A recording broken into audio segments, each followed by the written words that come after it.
بسم اللہ الرحمن الرحیم ونصلي على رسوله الكريم اما بعد اعوذ باللہ من الشیطان الرجیم بسم اللہ الرحمن الرحیم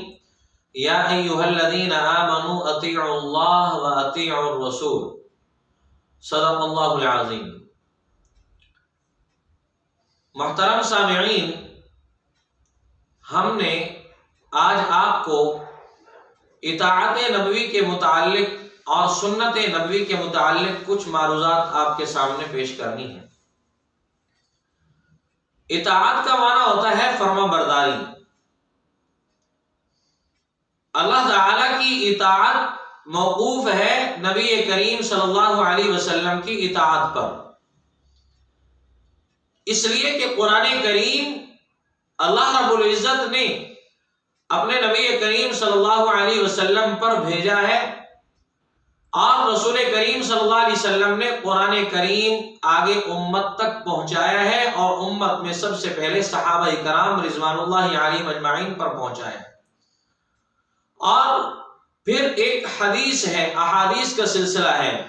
کہ میرے محبوب صلی اللہ علیہ وسلم کے مبارک طریقے، آپ کی عادات، آپ کے اخلاق، آپ کے طور طریق، آپ کی معاشرتی زندگی، آپ کی معاشی زندگی، آپ کی لین دین کی زندگی، اور آپ کے دیگر زندگی کے شعبوں کی جو آپ کی ہر شعبے میں میرے اور آپ کے نبی کی سنت آپ کو نظر آئے گی۔ صحابہ کرام رضوان اللہ تعالی علیہم اجمعین کی کامیابی کی سب سے بڑی ضمانت اطاعت نبوی تھی، اور اطاعت نبوی ان کے اندر اتنی مضبوط تھی صحابہ کرام میں کہ ہر چیز میں اللہ کے نبی کے صحابہ اپنے نبی کے طریقے کو دیکھتے تھے۔ محبوب اٹھتے کیسے ہیں، محبوب سوتے کیسے ہیں، محبوب جاگتے کیسے ہیں، اللہ کے نبی پیشاب کے لیے کیسے بیٹھے ہیں، اللہ کے نبی نے کھانا کیسے نوش فرمایا، حضور کریم صلی اللہ علیہ وسلم نے پانی کس انداز میں پیا،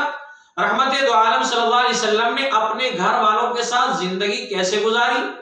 اپنی بیوی اور بچوں سے محبت آپ نے کیسے کی،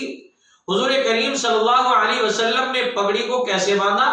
آپ علیہ السلام نے آنکھوں میں سرما کیسے ڈالا، محبوب علیہ السلام نے خوشبو کیسے استعمال فرمائی، اللہ کے نبی نے مسواک کیسے کیا، میرے محبوب کریم صلی اللہ علیہ وسلم چلے ہیں تو کیسے چلے ہیں، آپ اپنے پڑوسیوں کے ساتھ کیسے پیش آئے، آپ نے اپنے بہن بھائیوں کا کیسے خیال کیا، حضور کریم صلی اللہ علیہ وسلم نے ہر طریقہ اپنی امت کو عطا فرمایا ہے۔ اس لیے قرآن کریم میں یہ حکم ہے، من یطع الرسول فقد اطاع اللہ، جس نے اللہ کے رسول کی اطاعت کی اس نے اللہ کی اطاعت کی، اور جس نے اللہ کے رسول صلی اللہ علیہ وسلم کی نافرمانی کی، جیسے کہ حدیث پاک میں آتا ہے من یطع الرسول فقد اطاع اللہ ومن عصى الرسول فقد عصى اللہ، جس نے اللہ کی اطاعت کرنی ہے تو اطاعت نبوی کا پہلو اختیار کیجیے، اور جس نے اللہ کے نبی کی نافرمانی کر دی تو اس نے اللہ کی نافرمانی کر دی۔ اس لیے قرآن کریم ہو یا زندگی کا کوئی بھی شعبہ ہو، آپ کو اطاعت نبوی کا پہلو ملے گا۔ اس لیے اپنے اندر سنت کی اہمیت اور اپنے نبی کریم صلی اللہ علیہ وسلم کی اطاعت کا جذبہ پیدا کر لینا چاہیے، اور جب یہ جذبہ مسلمان میں پیدا ہو گیا تو پھر اس کی دنیا اور آخرت کی سب پریشانیاں حل ہو جائیں گی۔ اللہ میرا اور آپ کا حامی ناصر ہو۔ وآخر دعوانا الحمدللہ رب العالمین۔